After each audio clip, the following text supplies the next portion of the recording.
সালামি সাহেব, আরবি প্রভাষক, সাদিপুর আমিনা ফাজিল মাদ্রাসা, রাজবাড়ী।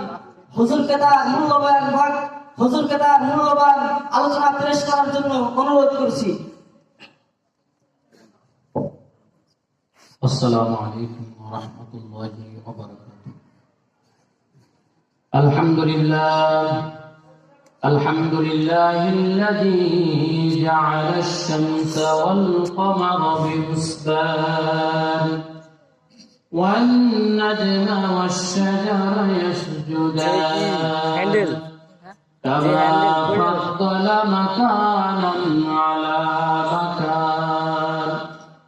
نشهد أن لا إله إلا الله وحده لا شريك له لا ند له ولا مثل له ونشهد أن سيدنا وسندنا وحبيبنا وحبيب قلوبنا ومعشوقنا ومولانا محمدا عبده ورسوله صلى الله عليه وعلى آله وصحبه وبارك وسلم. وقال الله تعالى في شان حبيبه ومحبوبه إن الله وملائكته يصلون على النبي يا أيها الذين آمنوا صلوا عليه وسلموا تسليما. اللهم صل على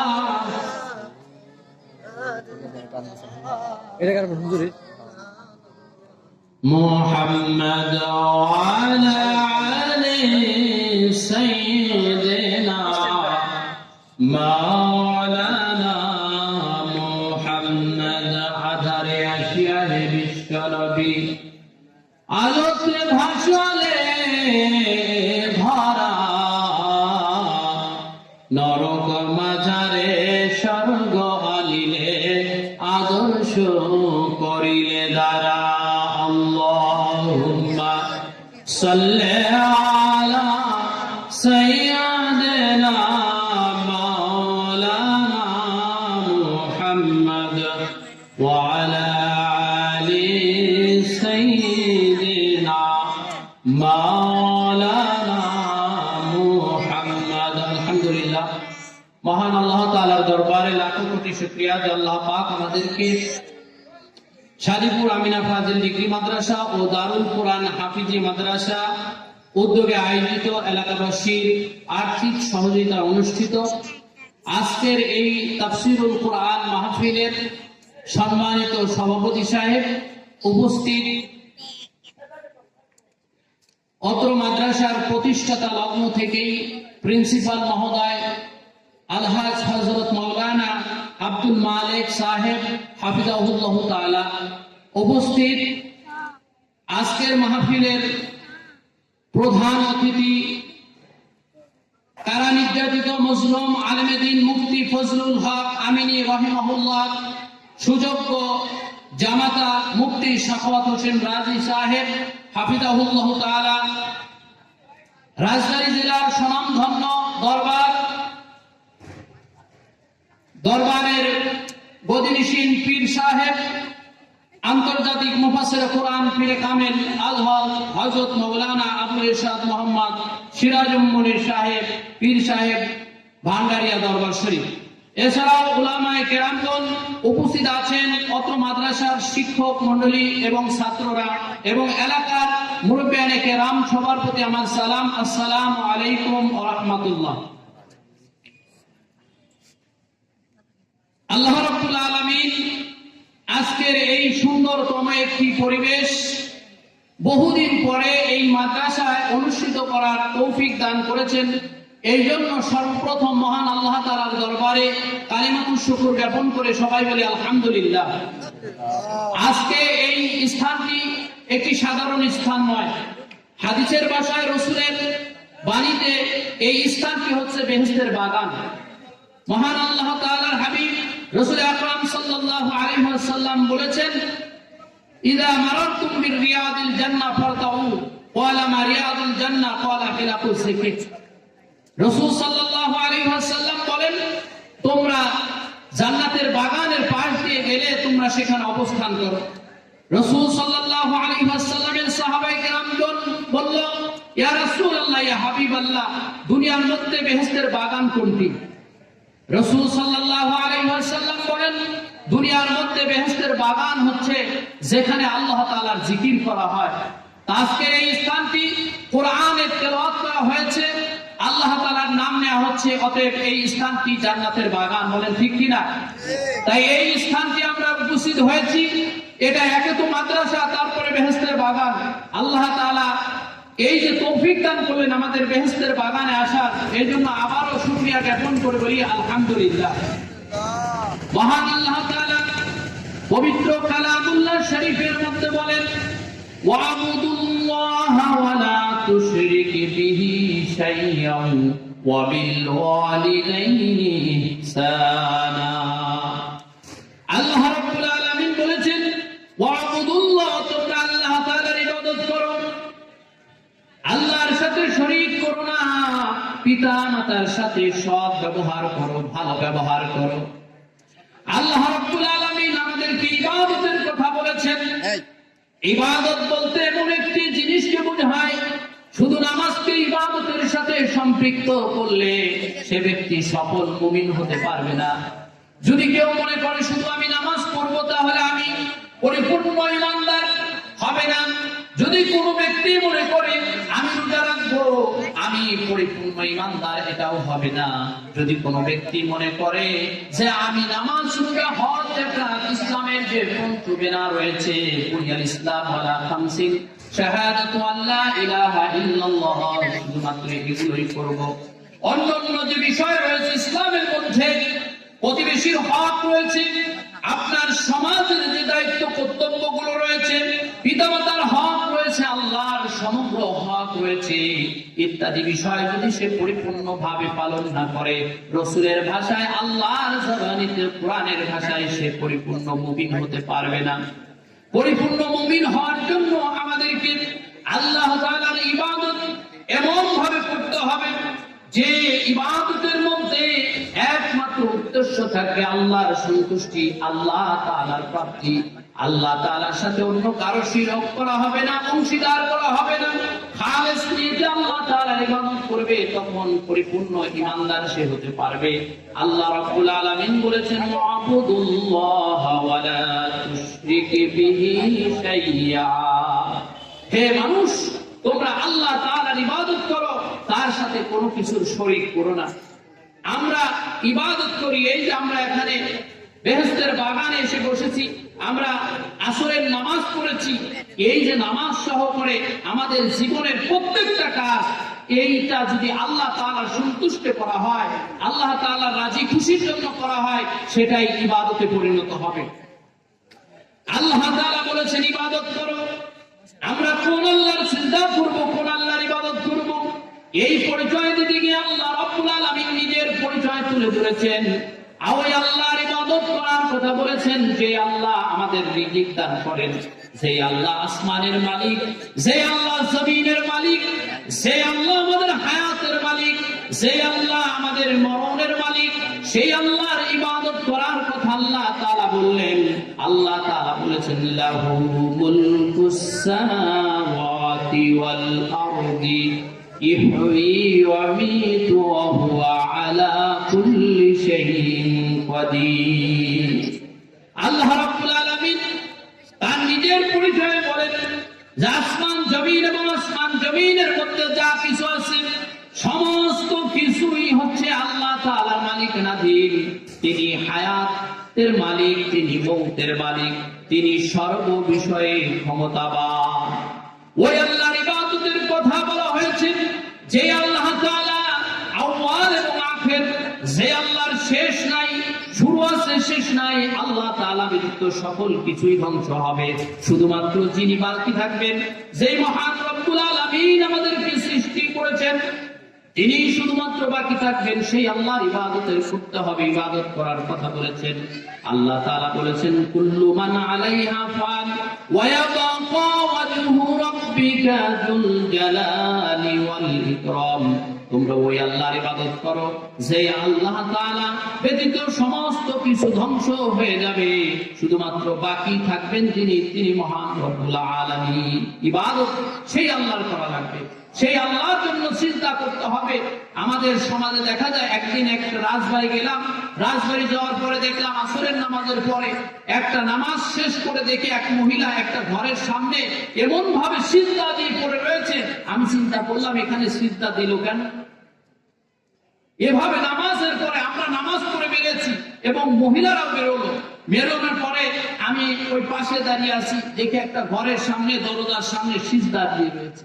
আমরা যে সিজদা দেই আর যে এই মহিলাটা ঘরের সামনে সিজদা দিল, এই সিজদা কি এক হতে পারে? যতই নিয়ে থাকুক, কিন্তু এই সিজদাটা হয়েছে গায়রুল্লাহর নামে।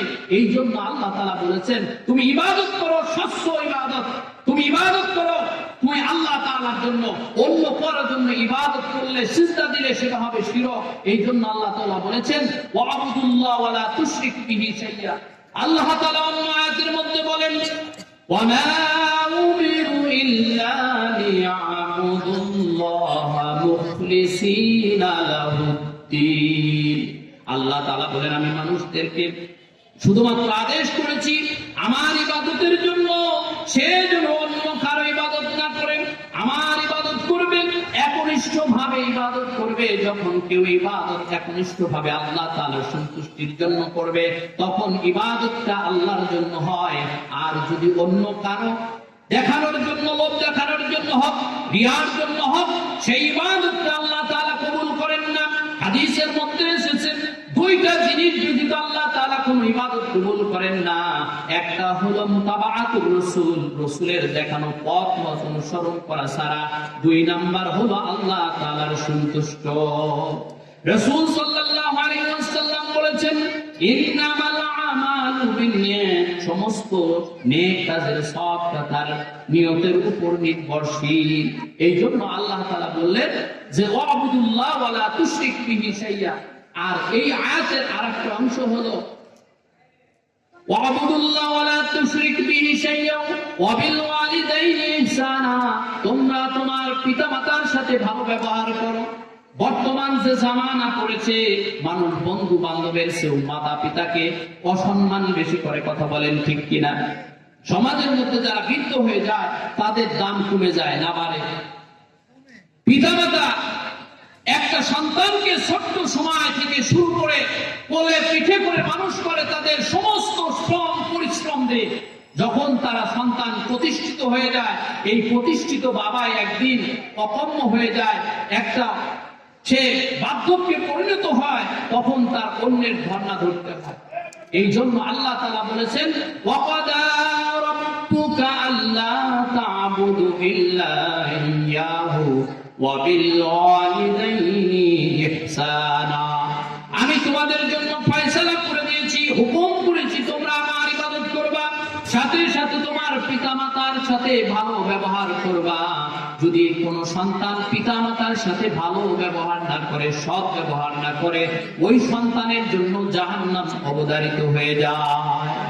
রাসূল সাল্লাল্লাহু আলাইহি ওয়াসাল্লামকে প্রশ্ন করা হলো মা হাক্কুল বিল ওয়ালিদাইন, পিতামাতার জন্য কোনো অধিকার আমার আছে কিনা? আমার কাছে পিতামাতার কোনো সৎ ব্যবহার করার অধিকার রাখি কিনা? রাসূল সাল্লাল্লাহু আলাইহি ওয়াসাল্লাম বলেন হুমা জান্নাতুকা হুমা নারুকা। তোমার পিতামাতা তোমার জন্য জান্নাত, পিতামাতা তোমার জন্য জাহান্নাম। এই কথা দ্বারা, এই হাদিসের বাণী দ্বারা বোঝা যায় যে একজন মানুষ যত ইবাদত বন্দি করুক, আল্লাহ বলা হোক, যদি সে তার পিতামাতার সাথে খারাপ ব্যবহার করে, তার নামাজ আছে, রোজা আছে, হজ আছে, যাকাত আছে, সমস্ত আমল ঠিক আছে, কিন্তু পিতামাতার সাথে ভালো ব্যবহার করলো না, কাল কিয়ামতের ময়দানে তাকে জাহান্নামে যেতে হবে। রাসূল সাল্লাল্লাহু আলাইহি ওয়াসাল্লামের এক সাহাবীর ঘটনা হাদিসের মধ্যে ঘটনাটি এসেছে। সাহাবীর নাম ছিল আলকামা রাদিয়াল্লাহু তাআলা। আলকামা যখন অসুস্থ হয়ে গেল, মৃত্যুর শয্যায় শয্যিত, অন্যরা ওই আলকামাকে কালেমার তালকিন দিচ্ছে, বলো আলকামা, ক্বালু লা ইলাহা ইল্লাল্লাহ। আলকামা তুমি বলো লা ইলাহা ইল্লাল্লাহ মুহাম্মাদুর রাসূলুল্লাহ। এই কালেমা তালকিন দিচ্ছে, কিন্তু আলকামা সাহাবী হওয়া সত্ত্বেও তার ওই জবানে মৃত্যুর সময় কালেমা নসিব হচ্ছে না। রাসূল সাল্লাল্লাহু আলাইহি ওয়াসাল্লামের কাছে সংবাদ পাঠানো হলো, ইয়া রাসূলুল্লাহ, ইয়া হাবিবাল্লাহ, আপনার জলিল কদর সাহাবী আলকামার অবস্থা এমন, সে মৃত্যু শয্যায় সজ্জিত, দুনিয়ার সমস্ত কথাগুলো বলতে পারে, কিন্তু আপনার আলকামার মুখ থেকে কালেমা উচ্চারিত হচ্ছে না, কালেমা উচ্চারিত হচ্ছে না। তখন রাসূল সাল্লাল্লাহু আলাইহি ওয়াসাল্লাম তিনজন সাহাবীকে পাঠিয়ে দিলেন আলকামার কাছে, তার দেখাশোনা করার জন্য, কি অবস্থা সেটা বোঝার জন্য। সাহাবায়ে কেরাম আসলো, আলকামাকে বলল, ক্বালু লা ইলাহা ইল্লাল্লাহ। আলকামা কালেমা পড়তে পারে না। রাসূলকে সংবাদ দেয়া হলো, আলকামার মুখ থেকে কালেমা নসিব হচ্ছে না। ওই আলকামার জন্য রাসূল সাল্লাল্লাহু আলাইহি ওয়াসাল্লাম বললেন, আলকামার জীবিত অবস্থায় তার মা কিংবা বাবা আছে কিনা। রাসূল সাল্লাল্লাহু আলাইহি ওয়াসাল্লামের কাছে সংবাদ পাঠানো হলো, ইয়া রাসূলুল্লাহ, ইয়া হাবিবাল্লাহ, আলকামার জীবিত অবস্থায় তার বাবা আগেই চলে গেছেন, শুধুমাত্র মা আছে। রাসূল সাল্লাল্লাহু আলাইহি ওয়াসাল্লাম বলল, হ্যাঁ সাহাবারা, ওই আলকামার মাকে আমার কাছে পাঠিয়ে দাও। আলকামার মাকে যখন খবর দেওয়া হলো, রাসূল সাল্লাল্লাহু আলাইহি ওয়াসাল্লাম আপনার সাথে সাক্ষাৎ করার কথা বলেছেন, আলকামার মা কাল বিলম্ব না করে রাসূলের দরবারে আসলো। রাসূল সাল্লাল্লাহু আলাইহি ওয়াসাল্লাম বলে, হে আলকামার মা, তোমার সন্তান কেমন ছিল? আলকামার মা বলে, আমার সন্তান ৫ ওয়াক্ত নামাজ পড়তো, তাহাজ্জুদের নামাজ পড়তো। আমার সন্তান দান সদকা এমন কোন আমল করতো না যা তার নাই। তখন রাসূল সাল্লাল্লাহু আলাইহি ওয়াসাল্লাম বলছে, যদি এটাই হয়ে থাকে, তার মুখ থেকে কেন কালেমা আসতেছে না? কোনদিন কি কোন অবস্থায় আপনার সাথে খারাপ ব্যবহার করেছে?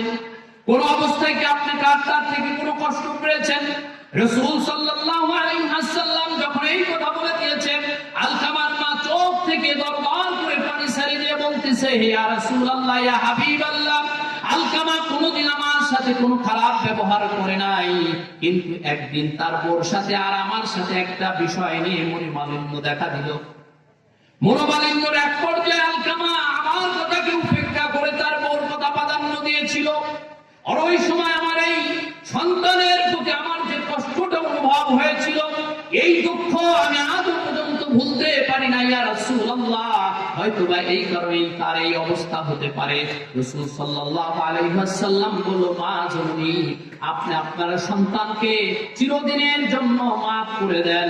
রাসূলের কথায় ওই আলকামার মায়ের মন গলল না। আলকামার মা বললে, এতটা কষ্টই আমি পড়েছিলাম ইয়া রাসূলুল্লাহ, এখনো পর্যন্ত তার কষ্ট আমি ভুলতে পারছি না। রাসূল এই কথা শোনার পরে বলল, হে সাহাবাইগণ, এই আলকামার জন্য দুনিয়াতেই শাস্তির ব্যবস্থা করো। ওই জাহান্নামে জ্বলার চেয়ে এই দুনিয়ার মধ্যেই তাকে লাকড়ি সংগ্রহ করে তাকে পুড়িয়ে জ্বালিয়ে দাও। এই কথা শোনার পরে আলকামার মায়ের মধ্যে, অন্তরের মধ্যে একটা জোশ এসে গেল, সন্তানের প্রতি ভালোবাসা দেখা দিল। বলল, এত কষ্ট করে আমি আলকামাকে মানুষ করেছি, তার ছোট্ট সময় তার বাবা মারা গিয়েছে, আমি কত কষ্ট করে আলকামাকে মানুষ করেছি, আমার সামনে আলকামাকে আগুনে জ্বালানো হবে, আমি এটা বরদাস্ত করতে পারি না। আমার যত কষ্টই থাক, আমি ঘোষণা করছি আলকামাকে আমি মাফ করে দিলাম।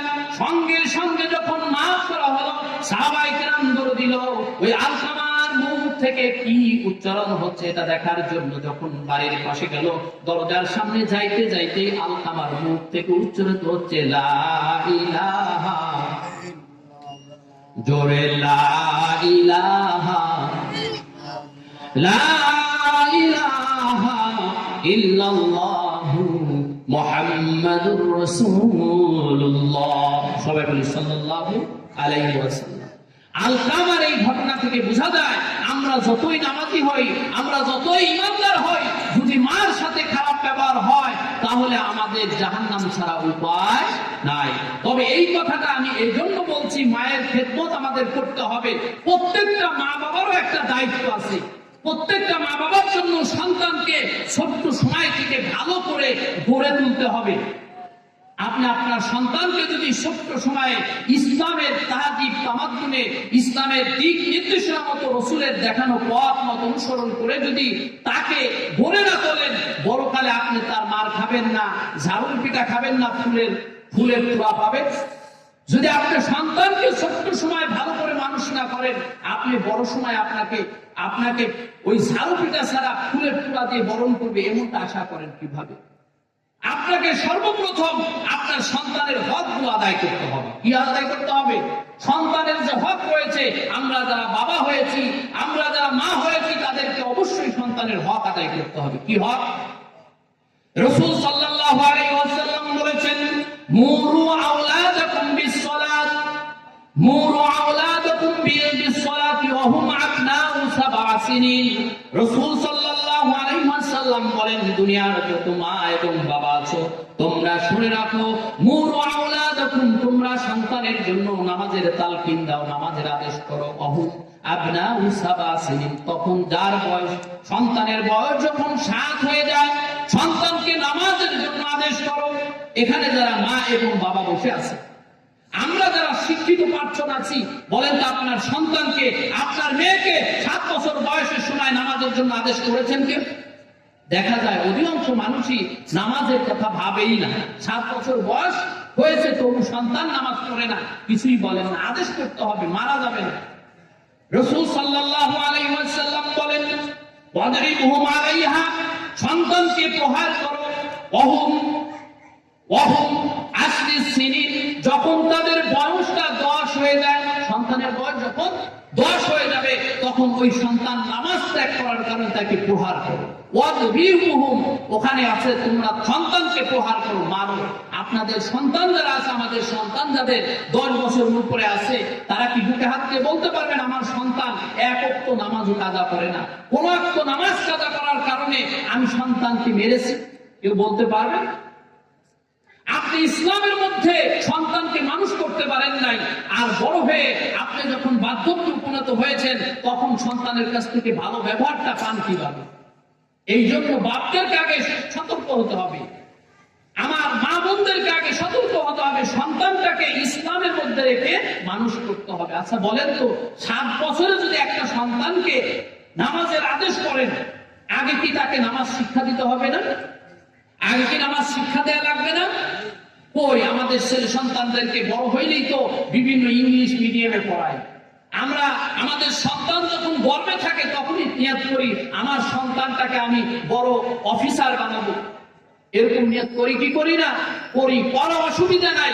কিন্তু আগে যে জিনিসটা শিক্ষা দিতে হবে, ওই সন্তান থেকে যদি আপনি বার্ধক্য বয়সে তাদের কাছ থেকে ভালো কিছু আশা করেন, অবশ্যই তাকে নামাজের কথা বলতে হবে। কারণ রাসূল সাল্লাল্লাহু আলাইহি ওয়াসাল্লাম নামাজের ব্যাপারে এত সুন্দর করে বলেছেন যে তোমরা তোমাদের সন্তানের বয়স যখন 7 হয়ে যায় নামাজের আদেশ করো, আর যখন 10 হয়ে যায় তাদেরকে প্রহার করো। আর 10 হলে আর একটা কাজ করার কথা রাসূল সাল্লাল্লাহু আলাইহি ওয়াসাল্লাম বলেছেন, ফাররিকু বাইনাহুম মাদাজি, তাদের বিছনাটাকে আলাদা করে দাও। যখন সন্তানের বয়স 10 হয়ে যাবে, তখন ওই সন্তানকে বাবা মার সাথে, মায়ের সাথে, বাবার সাথে থাকার কোনো অধিকার নাই, একসাথে ঘুমানোর কোনো অধিকার নাই। অনেক মানুষ আছে 12 বছর 13 বছর বয়স হয়ে যায়, সন্তানের বিছানাটাকে আলাদা করে না। করে, এরকম আছে কিনা? আপনারা যারা আছেন এই হাদিসটা তো শুনলেন, আবু দাউদ শরীফের হাদিস। রাসূল সাল্লাল্লাহু আলাইহি ওয়াসাল্লাম বলেছেন, তোমার সন্তানের বয়স যখন 10 হয়ে যায়, বিছানাটা আলাদা করে দিতে হবে, নামাজ না পড়লে তাকে মারতে হবে। আপনারা এগুলো পালন করবেন, দেখবেন আপনার সন্তান ছোট্ট সময় ইসলাম নিয়ে বড় হবে, বড় সময়ও ইসলামের দিকে তাকায় এই হাদিস কুরআন পড়ার কারণে, হাদিস কুরআন মানার কারণে, হাদিস এই মাদ্রাসা মক্তবে পড়ার কারণে, এই হেফজখানায় পড়ার কারণে দেখা যাবে তাদের মধ্যে ঈমানটা তরুতাজা থাকবে। তারা এই ইসলামটা বুঝতে পারবে। আপনার সাথে খারাপ ব্যবহার করতে গেলে একটু হলেও বুকের মধ্যে কাঁপবে। যদিও মহিলাদের কারণে পুরুষ মানুষ অনেক সময় অপারগতা পোষণ করে কি করে না? সন্তান ভালো কিন্তু মহিলা খারাপ, বেটাও খারাপ। দেখবেন যে শত চেষ্টা করার পরেও সন্তান ভালো ব্যবহার করতে পারে না, কিন্তু কখনো আপনার সাথে খারাপ ব্যবহার করবে না। কথা বলেন ঠিক কিনা? যদি আপনি আপনার সন্তানকে ইসলামের মধ্যে রাখেন, আপনি যদি আপনার সন্তানকে মাদ্রাসা মক্তব নুরানিতে পড়ান, তাহলে দেখবেন এক সময় ওই সন্তানটা আপনার জন্য বার্ধক্য বয়সে একটা প্রাথমিক হয়ে দাঁড়াবে। অনেক সন্তান আছে যারা উচ্চ শিক্ষায় শিক্ষিত, আজ দেখা যায় তাদের বাপ মা বৃদ্ধাশ্রমে বসবাস করে, কিন্তু একটা বক্তব্যে পড়েছে, একটা মসজিদের ইমাম আছে, একজন দেখতে পাবেন না, একজনও এখানে বলতে পারবেন না আমার সন্তানটা আমি মাদ্রাসায় পড়িয়েছি, আমার সন্তানটাকে আমি বক্তব্য পড়িয়েছি, সে একটা ইমামতি করে, আজ আমার খাবার না দিয়ে সে তার বউ পোলাপান নিয়ে খায়, এমন কথা বলতে পারবেন না। কমপক্ষে হলেও আপনার সাথে ভালো ব্যবহার করবে। প্যারা হাজিরিন, এই জন্য আপনারা যারা আছেন, উপস্থিত হয়েছেন, আপনারা নিয়োগ করেন আপনার সন্তানকে সর্বপ্রথম এই ছোট্ট সময় থেকেই, যখন নাবালক থাকে, শিশু বয়স থাকে, তখন আপনার সন্তানকে মাদ্রাসায় পড়াবেন, হেফজখানায় পড়াবেন, আপনার সন্তানকে ভালোভাবে ইসলামী শিক্ষায় শিক্ষিত করবেন। এই নিয়মটা করুন। আমরা করতে পারি কি পারি না? আমরা পারি। যখন ছোট্ট সময় তারা ভালো ইসলাম শিখবে, কোরআন শিখবে, হাদিস শিখবে, কোরআনকে সহিভাবে পড়তে পারবে, তখন আপনি তাকে ডাক্তার বানান, আপনি আপনার সন্তানকে ইঞ্জিনিয়ার বানান, আপনার সন্তানকে আপনি যা ইচ্ছা তাই বানান, দেখবেন সে বড় পদে চাকরি করলেও আপনার সাথে কখনো খারাপ ব্যবহার করবে না। আল্লাহ তাআলা আমাদেরকে তৌফিক দান করুন। আমিন। ওয়া আখিরু দাওয়ানা আনিল হামদুলিল্লাহি রাব্বিল আলামিন। যারা